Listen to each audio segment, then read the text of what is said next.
Good evening, I'm Greg Floyd. And I'm Dori Marlin. A local fire department denied its slice of a grant worth more than $900,000 to help those affected by tropical storms Irene and Lee. Tonight, Middleburgh firefighters are still trying to figure out why they were passed over. Our Brandon Lewis is live tonight in Middleburgh to explain what they wanted that money for. Brandon?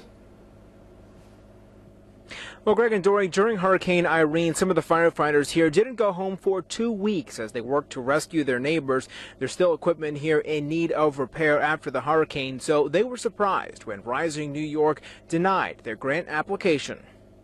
Since Hurricane Irene 3 years ago, this ladder truck has been in and out of service for the people of Middleburgh. It's heart-wrenching because, you know, it's an older truck, they're hard to get parts for. It's probably going to be costly for the repair that it needs. A single replacement for it and a former oil truck now used to carry water was part of the fire department's New York Rising grant application.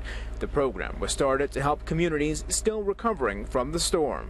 We were looking to purchase a storm emergency fire unit, which is a vehicle that is kind of built for high water events where we can really get to people that are trapped inside their residence. They also wanted a new Jaws of Life. I'll put it down here for you. This one dates back to the 1970s.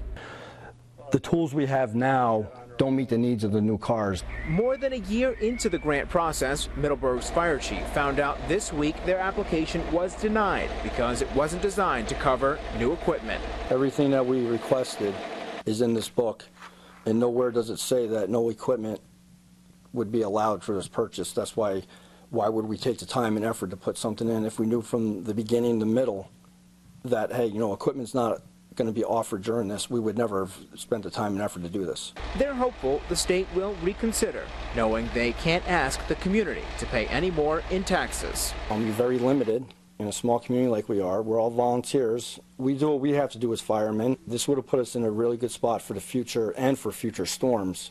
To help save people is the biggest thing. That's why we're here. And tonight we received a statement from the governor's office, which runs New York Rising. It says in part that there was a miscommunication at the local level and that its hands were tied when it came to denying the application because this was part of a federal grant at the federal level that came with some restrictions. The statement says, in quote, as federal regulations generally do not support the purchase of equipment using CDBG funding, we will continue to work with the mayor and the fire department to find alternative sources of funding to help the fire department replace what was lost, unquote. Rising New York did approve a grant here in Middleburgh for the ambulance garage to expand its operations outside of the floodplain. We're live in Middleburgh. Brandon Lewis, CBS 6 News.